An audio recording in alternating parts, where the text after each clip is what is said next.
Keď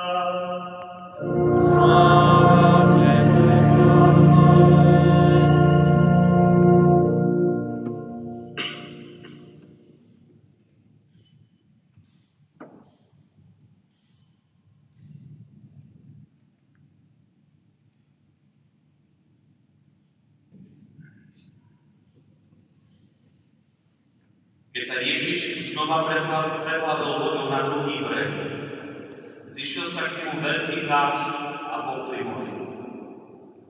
Tu prišiel jeden z predstavených synagógy menom Jairus, ale čo ho zazrel, padol mu k nohám a veľmi ho prosil. Dcérka neumrieva. Poď, vlož na ňu ruky, aby ozdravela a žila. Ježiš odišiel s ním a s ním išiel veľký zástup a tlačil sa na neho. Bola tam aj istá žena, ktorá mala 12 rokov krvotok. Veľa vystála od mnohých lekárov a minula celý majetok, ale nič jej nepomohlo a bolo jej ešte vždy horšie. Keď sa dopočula o Ježišovi, prišla v zástupe zozadu a dotkla sa jeho šiat. Povedala si totiž: ak sa dotknem čo len jeho odevu, ozdravím. A hneď prestala krvácať a pocítila v tele, že je z choroby vyliečená. Ježiš hneď poznal, že z neho vyšla sila.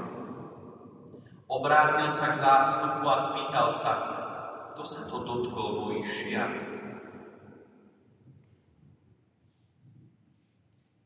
Jeho učeníci mu vraveli: vidíš, že sa na teba tlačí zástup a pýtaš sa, kto sa ma dotkol? Ale on sa obzeral, chcel vidieť tú, čo to urobila.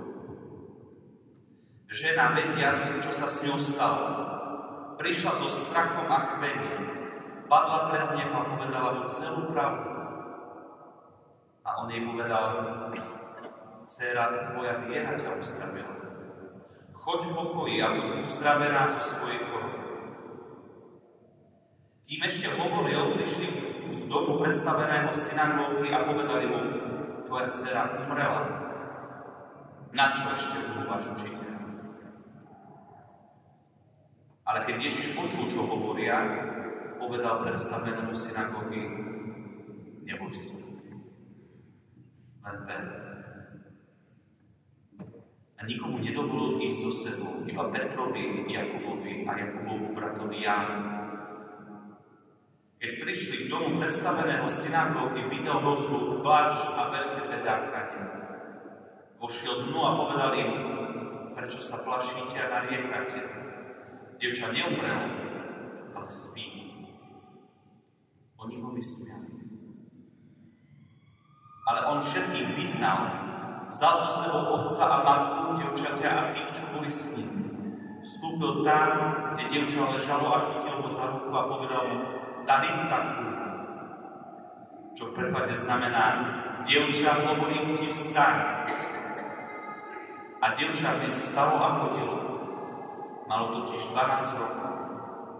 I strpli od veľkého úžasu. On im prísne prikázal, že sa to nesmie nikto zvedieť, a povedal, aby dievčaťu dali jesť.